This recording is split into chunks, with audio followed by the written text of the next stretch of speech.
I walked into a TV room in college, and there was a buddy of mine watching TV. I looked up, and all I saw was a palm tree. And I said, "Oh, that's very interesting. I have a funny joke." Palm tree reminded me of this guy on a deserted island. So I proceeded to tell the joke. And as I'm telling the joke, I'm kind of watching the TV as I'm talking. And I'm seeing the very joke I'm telling start to play out on TV. Let's go.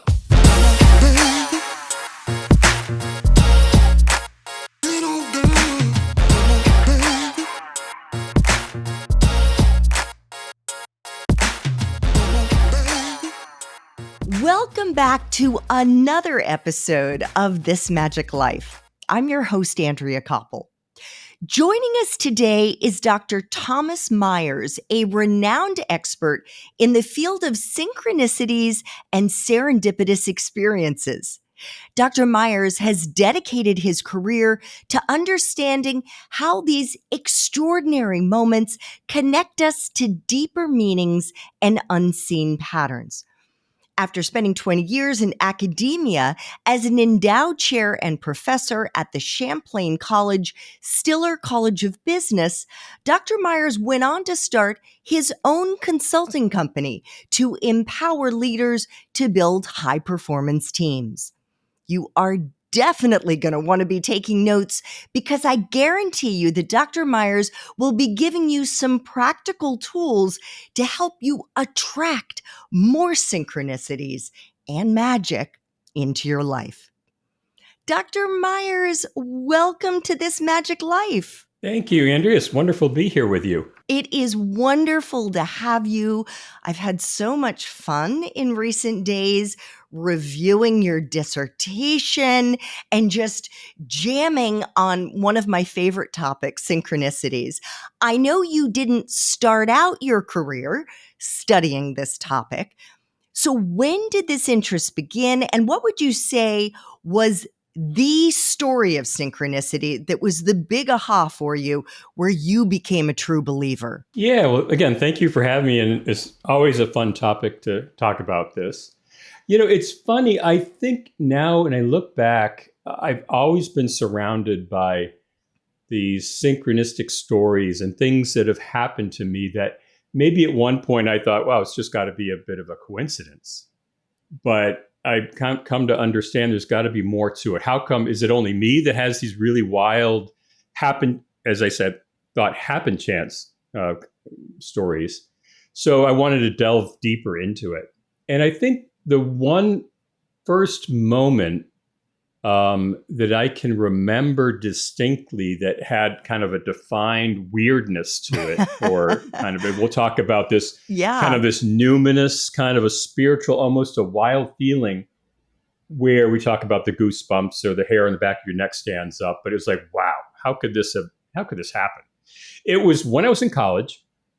And long story short, I walked into a TV room in college, and there was a buddy of mine watching TV. I looked up, and all I saw was a palm tree. And I said, "Oh, that's very interesting. I have a funny joke." Palm tree reminded me of this guy on a deserted island. So I proceeded to tell the joke. And as I'm telling the joke, I'm kind of watching the TV as I'm talking. And I'm seeing the very joke I'm telling start to play out on TV. And so I said to myself, wait, I'm not going to just watch this TV. It was a little segment on MTV. I remember those little skits they had on MTV way back. And so I said, just watch this. This is the joke. So at one point I thought that's really kind of funny. It's just got to be a crazy coincidence.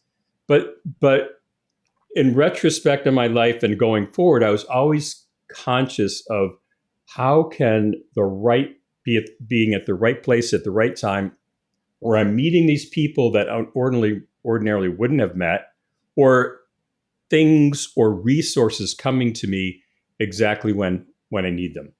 So that kind of started me on the journey to think about it, but it was many years later that I delved into the research. Yeah, in my experience, Dr. Myers, it's been more of a looking in the rearview mirror. And it wasn't until I really started becoming aware of synchronicities, I want to say in the last 10 years, that I have gone back, as you just did, to your college days and was thinking about things that happened to me, like failing the Foreign Service exam my senior year. I thought I was going to become an American diplomat, didn't pass the exam, was supposed to go then into the Peace Corps. I had been accepted to go to Nepal. We find out a few months after I graduated, there had been acts of violence against American Peace Corps women in Nepal. That went sideways. And then a friend of my parents, Chinese guy who lived in Beijing, happened to be in the US right at that time that I decided I wasn't going into the Peace Corps, and mentions that there's a job that he had just learned about in from this woman in New York who ran a consulting company in China and only hired young women who spoke Mandarin. And guess who spoke Mandarin? You know what I'm saying? So it's only in hindsight that I'm like, what the, like, for all of that stuff to happen. And then it was only when I was in China that I decided I was going to be a journalist, because I met all these journalists and I thought, wow, their jobs are cool. And then I went off and did that for 20 years. So what for you was the big moment where you were like, holy shit, I got to study this? So in my prior life, I was a ski racing coach and worked with pretty high-level athletes. We were in Switzerland training in the summer months on the glaciers. And I just happened to be meeting another coach from the United States. And we started, again, oftentimes we worked together and setting courses and having racers go through our courses and kind of work collaboratively. So we started going up to T-Bar a lot, doing these runs and talking and come to find out. I asked his parents about his parents' lives. And he said, yeah, I grew up in New York and my dad passed away in 1969. And he passed away in a glider accident, a sailplane, right? Which is pretty darn rare. Yeah. And it just so happened he died in Warren, Vermont, where I was living at the time. So he talked about his father, and I said, I know this story.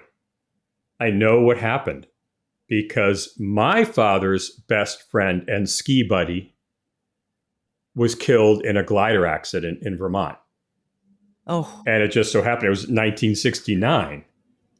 So I said, wait a minute, I know this story. And I kind of maybe overstepped my bounds, but I knew more of how he died. And I illuminated as to how this accident happened. He said, I hadn't heard how that happened. But so anyway, his father and my father were ski buddies in upstate New York. And many years later, so it's kind of a very interesting, oh my gosh, we knew each other, our parents knew each other, they're best friends, and we became buddies. And it was just probably the last 10 years, I was, during the pandemic, actually, I was taking a lot of photos that my dad had and digitized them, and of his old ski pictures. Oh, there's my buddy. His name was Roger. And I said, yeah. And he was killed in a glider accident. Yeah, I know about that. Yeah, he was the one who introduced, your mother to me on one ski wagon. My mom and her friends came skiing at this one place, and this guy knew them, or he was staying at his inn, and he introduced my father to my mother.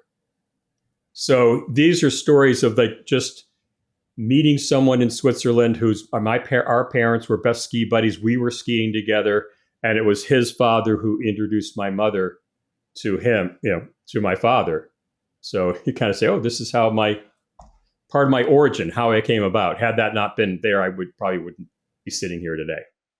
So long story, but interesting. No, it is interesting. And I'm curious, have you figured out maybe why that synchronicity happened? Why not your father meeting your mother or your father having his best friend die in a glider accident, but why you met his son in Switzerland and kind of where that relationship ended up taking you. Did it have a particular impact on your life, let alone your career?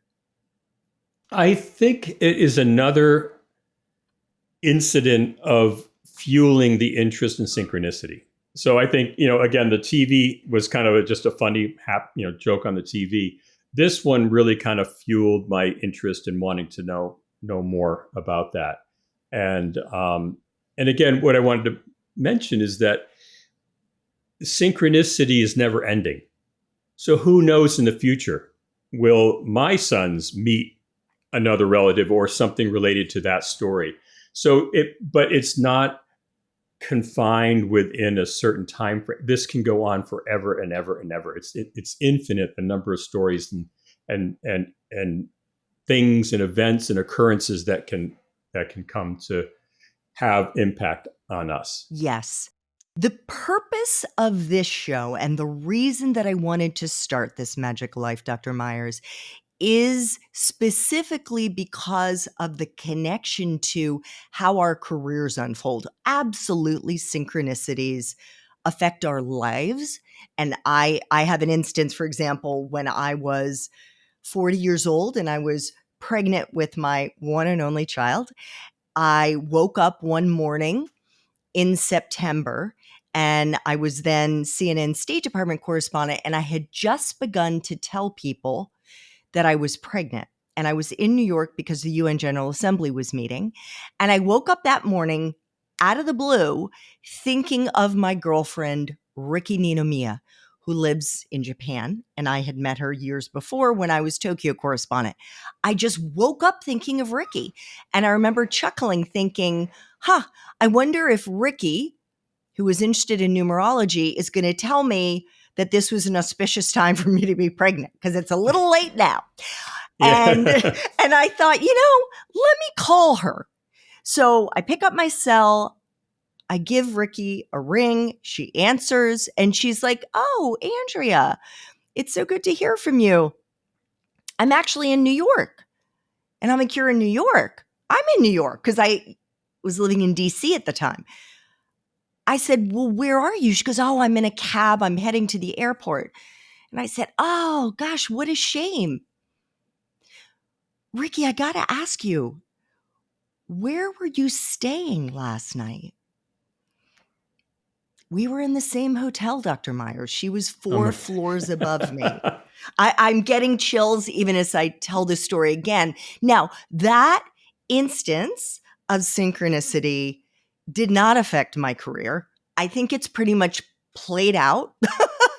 I don't see that other than it was one of those, oh my God moments, like you in your friend's room, having just told a joke and seeing it play out on the TV. It was just one of those, oh my God. So how is synchronicity different from a coincidence? Yeah. So, and let's go back to, because I love the story of your friend from Japan, because things with synchronicity fall together in time. So we look at the word synchronicity, syn, S-Y-N, the Greek word for coming together, chronos, the Greek word for time. So effectively, as Carl Jung, who coined the phrase and started this theory into this research, where things come together in time, the right place at the right time. So it looks like coincidence. It might just be, so if I can maybe back up a little bit, sure, with kind of the definition of synchronicity. And so often there are kind of 4 or 5 criteria that could be would be synchronicity, where a coincidence, it just might be a one-off happen chance. Crazy, I went to the store and what I wanted to buy was on sale that day. Oh, is it anything that affects my life? Not really. So when we look at what Carl Jung defined as synchronicity, is they're acausal events. Your friend from Japan didn't call you first and you called her back. It just you had this feeling or an intuitive sense, I should call her. Mm-hmm. So it's where an event is not precipitated or a cause and effect. It just happens to come. You happen to meet people at that time. Synchronicity matches and kind of connects what you're internally thinking, your internal psyche matches with a manifestation in the external world. So you happen to be thinking about someone and all of a sudden you look up and they're standing there. Or you have a dream about someone and the next day you connect with that person that you hadn't connected with for years. Thirdly, synchronicity can have almost a numinous or almost a spiritual effect to it. Something that you would say, this is where we get the goosebumps. Yes. Where you say, there's no way in heck this could ever happen again. And it may not be meaning, like your story of your friend from Japan is really incredible. Is it meaningful to me? Not personally, but to you, it has deep personal connection. So synchronicity has this kind of a personal meaning or a personal profoundness that only you can describe. Lastly, again, synchronicity versus a coincidence, it could have meaning to your life and it could be life-changing. Doesn't have to be. And again, it may not happen for 20 years down the road, but there is some sort of an affect to your life from this synchronistic moment. So what my work looked at is like, how do we create more of this?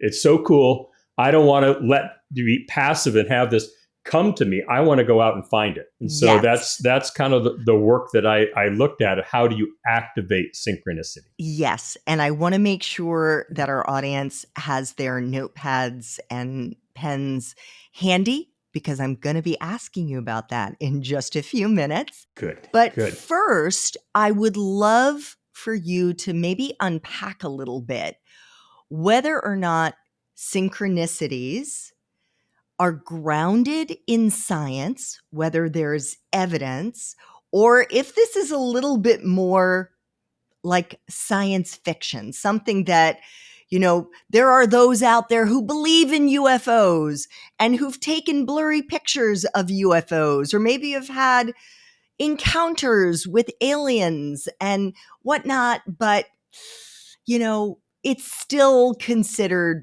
pseudoscience. Yeah. Yeah. And the father of creating synchronicity, Carl Jung, felt the same way. So this is very interesting. He first termed the word synchronicity in 1928. And it wasn't until the mid to early 50s that he began to write about it. And it was when he met Wolfgang Pauli, who is one of the founding quantum physicists in that field. When he and Pauli and Jung started talking together, Pauli said, no, you have scientific underpinnings for how synchronicity occurs. Jung was at that point where he finally had confidence, like it wasn't a pseudoscience, it wasn't hooey or woohoo kind of stuff, all in the brain or the mind, but there could be physical connections to that. He started to publish that. And what's very interesting is many of Jung's colleagues said to him at that time when he published about synchronicity, they said, "Thank God you wrote about that."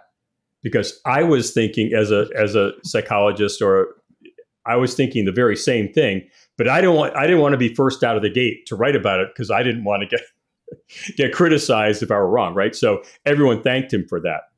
So it was Pauli who began to look at the physical connections of synchronicity, of kind of the psyche and the mind connecting with the physical world.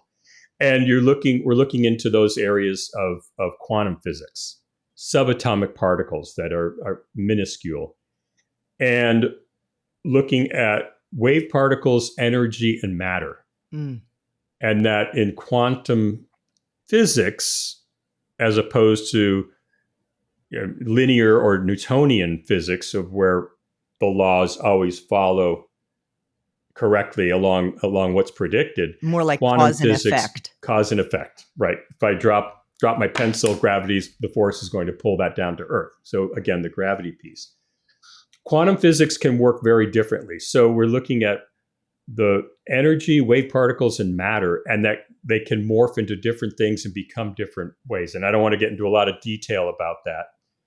But, the 2022 winners of the Nobel Prize for Science was in quantum entanglement, trying to understand more about how these quantum particles communicate.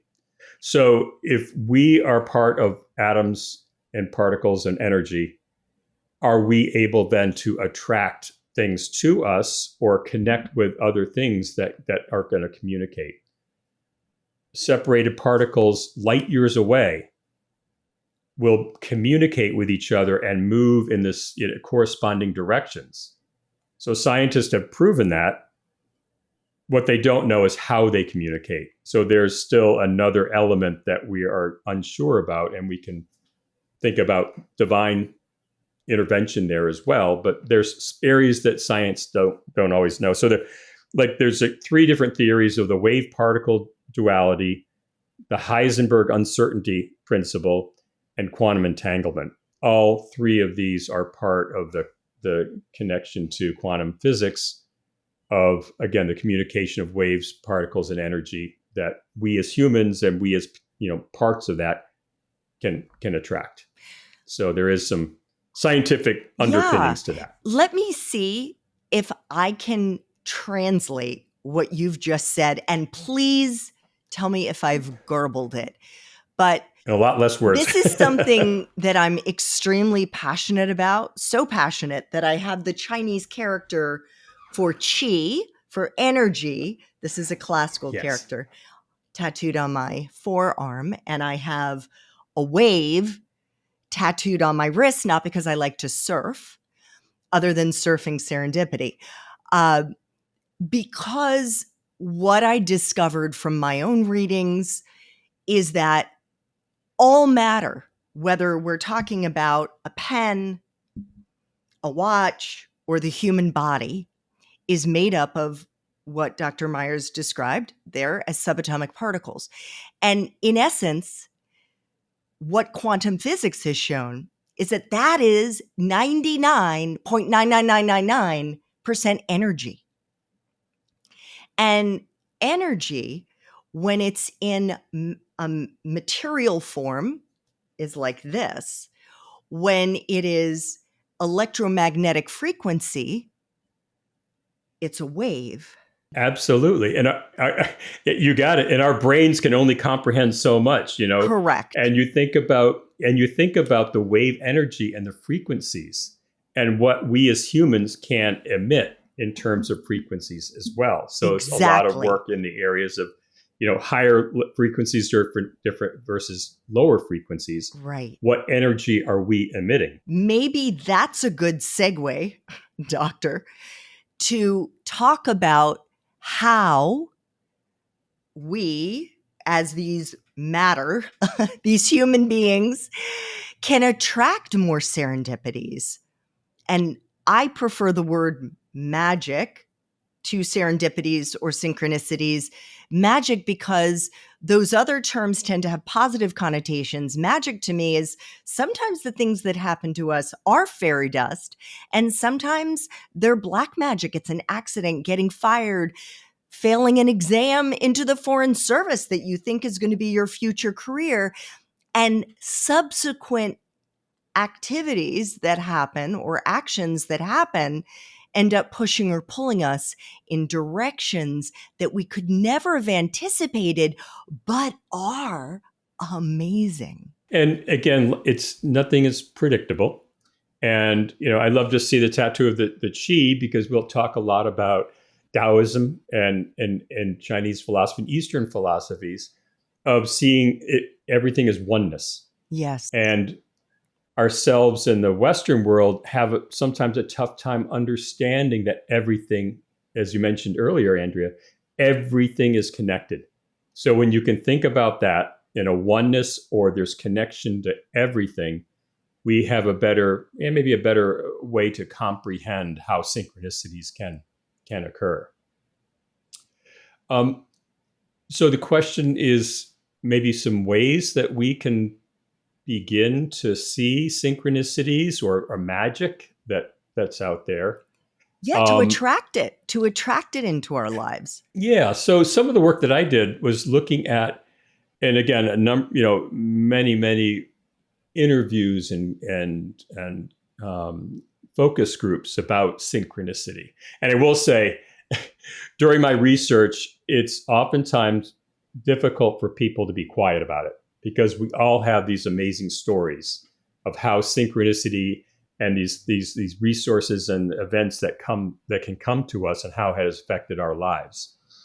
So things that are common that we see is, again, and a lot of folks talk about quieting the mind because the noise and the din of life all around us, if we don't have the opportunity to kind of slow down, focus that, as you alluded to, the energy that we can, tap into.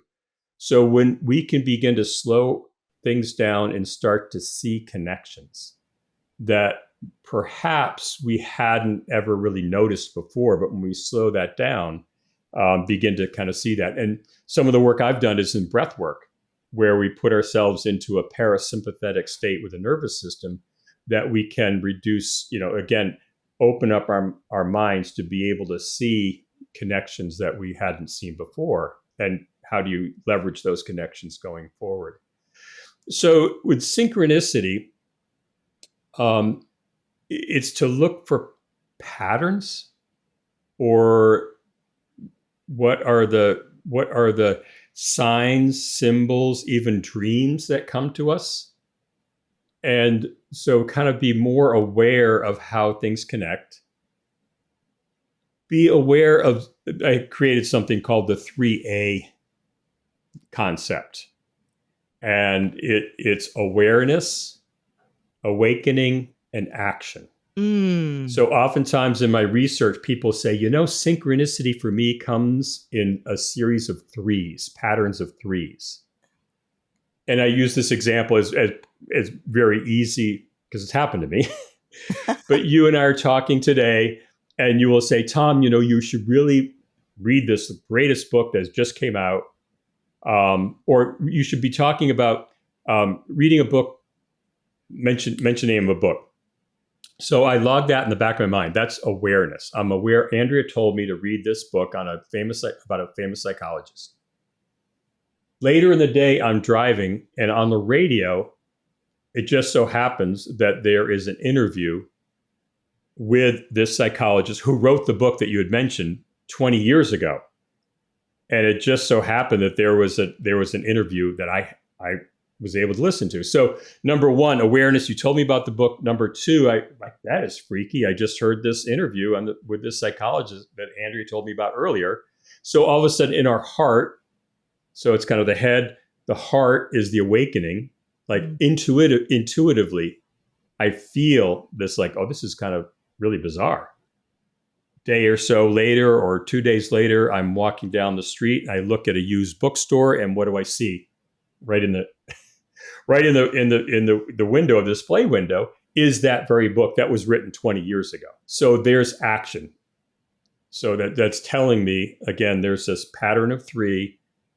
There's signs, symbols, and that impulse action to take action to buy that book because there's a reason I should be reading that book. So it begins with kind of the head of awareness, heart of awakening, hand with action. So that's kind of an applicable way to be thinking about it. And I tell folks, don't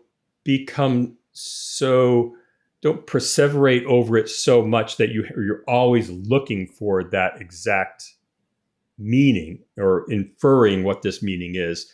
You kind of have to allow that to happen. If you tell me, Tom, if you meditate for 2 hours every morning, then you're going to see synchronicity, right? So what may work for one person may not work for another. So the work that I do is looking at your personality, who you are, what strengths that you have, again, how you do these things. So I create what's called the natural genius, that everyone is imbued with this incredible level of genius that no one else in the world has because you're so unique. And then you connect with synchronicity. How do you use these strengths in your personality that is going to best serve you to see the synchronistic events and occurrences that are waiting for you in life? So it's finding what works for you. It could be meditation, could be prayer, it could be going for a swim, a run, writing, music, being with friends. Then the things start to evolve, and you become more of a higher conscious about synchronicity. Great. Well, thank you for sharing that. No, my mind is going right now because I also developed something that I do not call the 3A or the 3As. I call it the career magic method, but they all do begin with the letter A. And the first part of it is your attitude. So you're usually having a growth mindset, something that Dr. Carol Dweck coined a number of years ago, that you see challenges and fails as opportunities to learn and grow, as opposed to, well, forget it, I guess I'm just not good at that, or I'm going to give up. That you have an optimistic mindset, because it's really hard to attract these wonderful things in our lives if you're somebody who is always kind of the bummer, the downer at the party. So you want to have, to the best of your ability, to cultivate this optimistic mindset and also curiosity. So somebody who likes to ask questions, to learn, and to follow their interests. So that's the first A, the attitude. The next is attention. So it's having a focus, having an intention. It's very hard, I think, to attract, let's say, if you're looking for a particular job, or you're maybe not sure what that next opportunity could be, but you know it's in a general area. If you're all over the map, so you want to have more of a focus to what you're doing. And I think part of that can come from some of the practices that you outlined there, whether it's prayer or meditation or breath work or something that quiets the mind. And then the third is action. You can't have this stuff come to you if you're sitting scrolling your phone in a dark bedroom. You're going to have to get out and do and see and be. But I just think that's really interesting. I was thinking of the synchronicities there, that you and I have the 3 A's in effect that frame this. And I also was thinking about that example that I put out there, Dr. Myers, about how I ended up becoming a journalist. And it was 3 steps. It was failing the Foreign Service exam, deciding I wasn't going to go into the Peace Corps, and having my parents' friend visit from China telling me about that opportunity with that company that only hired young women who spoke Mandarin. So yeah, very, very cool. All three connected, but you didn't know that at the time. Looking back, now you see that exactly. Absolutely. Yeah, please go ahead. And I was just, because what you talked about, attitude, attention, and action.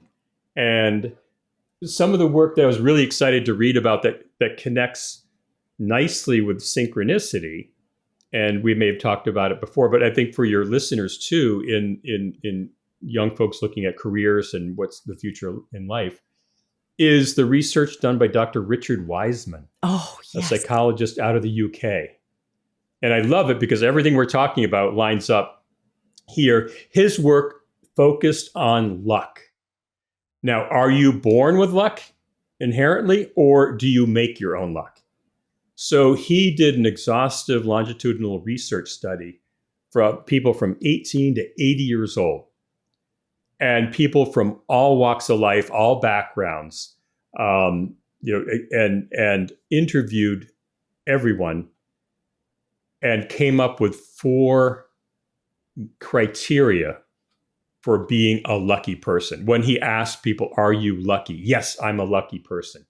Even though some of these people had devastating devastating tragedies throughout their lives and illnesses, they still said, I'm a lucky person. Things happen, good things happen to me. So as we talk, I'm thinking about the kind of the four criteria. And again, these aren't in any particular order, but they are as follows. You increase your chance opportunities. So as you said, Andrea, action. You got to put yourself out there.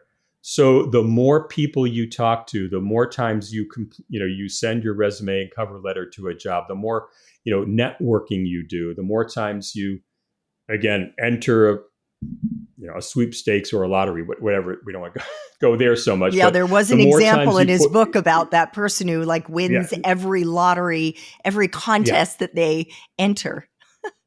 Yeah, because they're doing it all the time. And I can't tell you how many times I've talked to folks who said, I started my business by sitting next to someone on an airplane and I was explaining my business plan and they were my first client.